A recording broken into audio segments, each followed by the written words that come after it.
Good morning. This is fun fact number 163, and it's morning. I am up, I am alive, and 163 is, and I don't look great, but hopefully the next one I'll look better. I just wanted to squeeze this one in this morning before I had to take off. So it is fun fact 163. It's chapter 15. It's love and boredom, and yes, I know.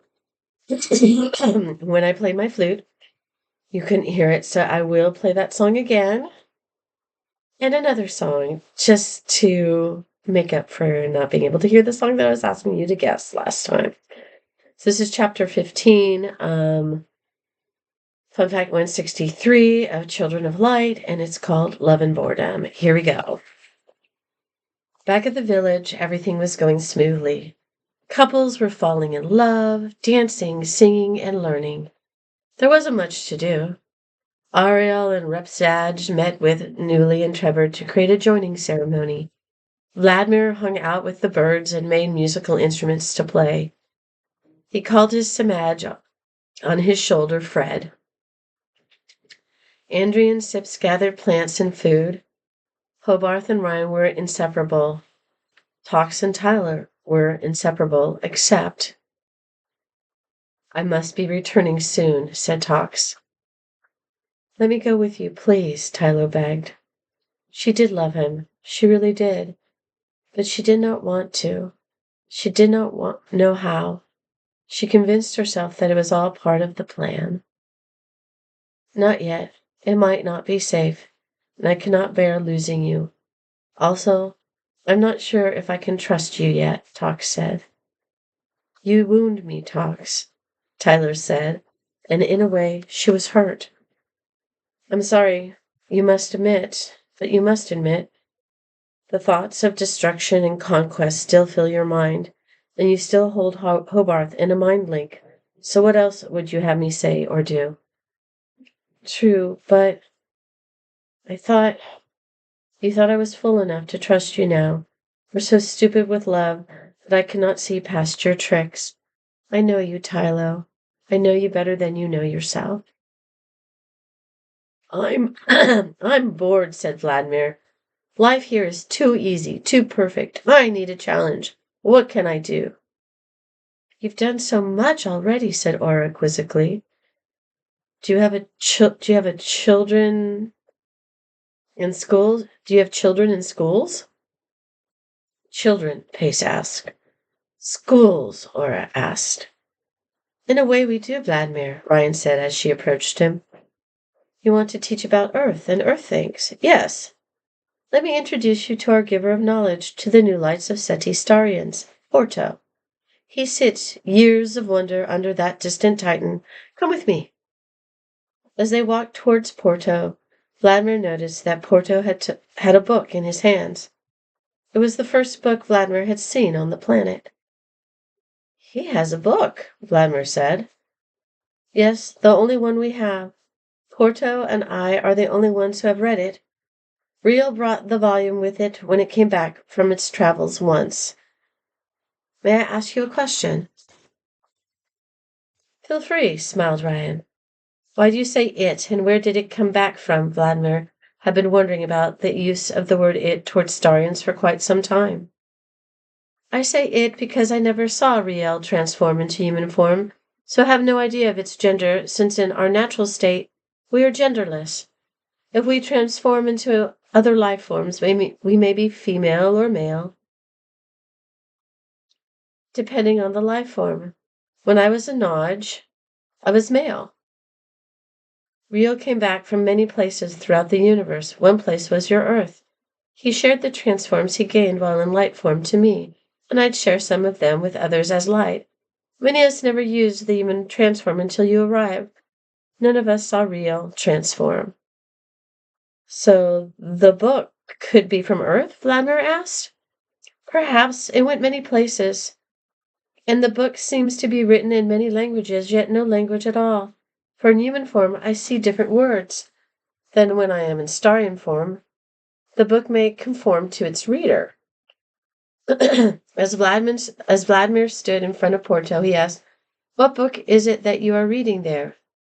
The book was large and bound in brown leather. Porto looked up and answered, "The Universe of Humankind in Parts Unknown."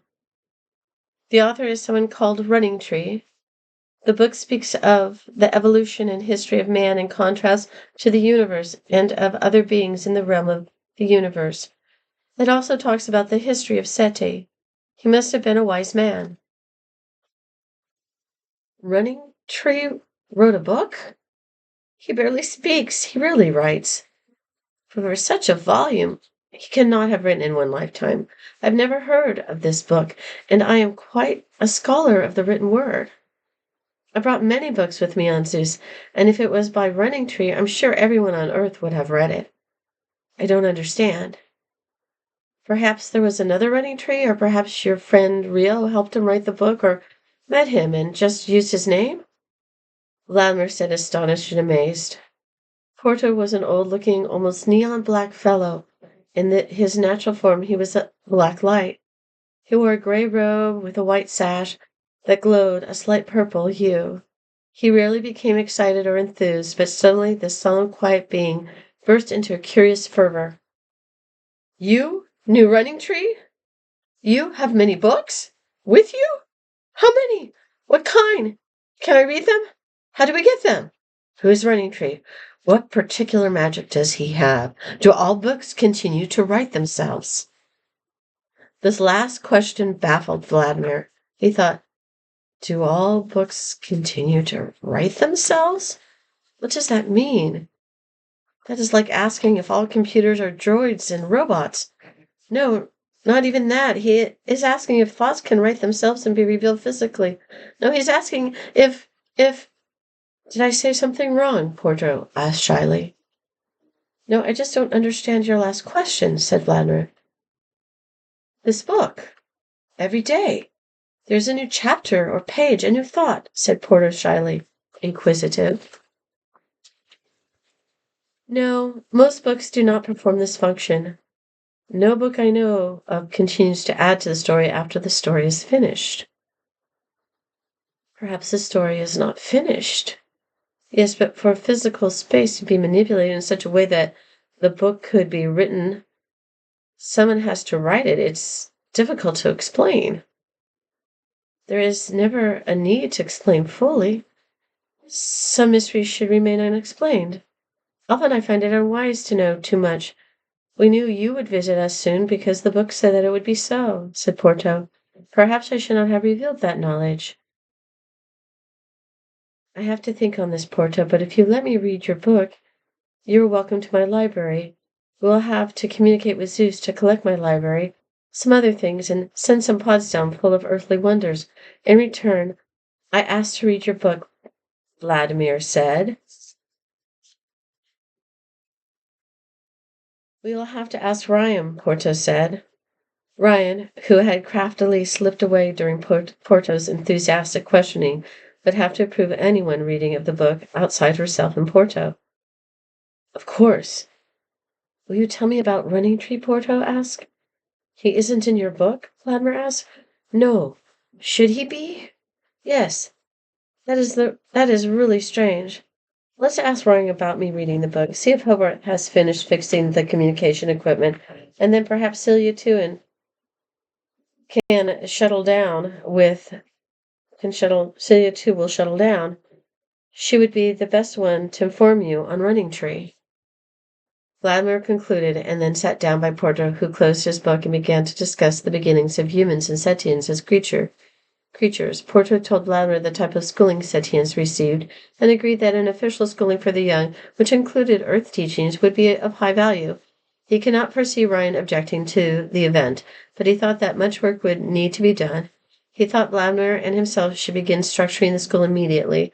Vladimir was pleased to have some more purpose to fight his lulled sense of boredom. He looked forward to the challenge. "Give me your hand, Quark!" Illo and Quark had begun their ascent of Mount Neutrino. Illo knew that the importance of completing the journey in human form overweighed the risk of failure.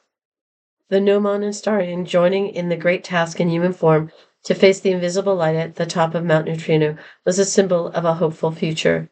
The sacrifice of their lives to the invisible light was for the invisible light to grant the wishes of the two travelers. You go on without me, Quark said. No, you know as well as I, we must face our end together. We must plead together as we are for forgiveness. We must beg the invisible light to assist in the happy union of all beings. We must ensure a bright future for Setians yet to be. The difficulty and pain the human form creates as an obstacle to our task is part of our sacrifice. We must ensure there are no future wars and destroy the land and almost obliterate both our cultures, Illo said. My hand, then, Quark replied. Illo pulled Quark up to the next precipice. We have far to go, but we must find the top of Mount Neutrino above the clouds, Quark said, smiling. We must, smiled Illo, wiping the sweat from his brow. Tox, why must you leave? Hobarth asked. I've talked with Ryan. She said education and slowly eroding Nagar's power are all we can hope for now and are the keys to a bright new Setian future. Ryan has asked me to stop any attacks he may have planned and to steer him clear of Mount Neutrino. I wonder how well Illo and Quark are doing on their journey. I feel they are doing well, and what they must. You have fixed the equipment? Yes, I'll miss you. You hated me once, friend. Yes. I'll give you some advice. Be careful of Tylo. I love her, but do not trust her, Hobarth. Yes. The words just seemed to go through him. He had taught Tox to play football and baseball. They had played and schemed and joked together. Now he was leaving, perhaps to his death. Tox was the best friend he had ever had. On Earth, Hobarth had been afraid to let anyone close to him and knew people's thoughts, so he found it difficult to communicate with them on any level that would be comprehensible. He had also known how they felt about him. Tox was different. He had telepathic abilities, but could also hide his thoughts from Hobarth. He also was a genuine being. Hobarth didn't want to lose such a friend, but he knew that he could not stop him. It was Ryan's fault. He was sure of that, somehow. She must have been jealous of their relationship. He stopped his thoughts. Psst, psst, psst, psst, psst. Come in, landing party. Psst, psst, psst. This is Celia.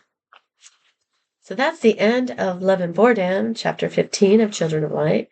We will do Chapter 16 next time. It's called More Than What You Think.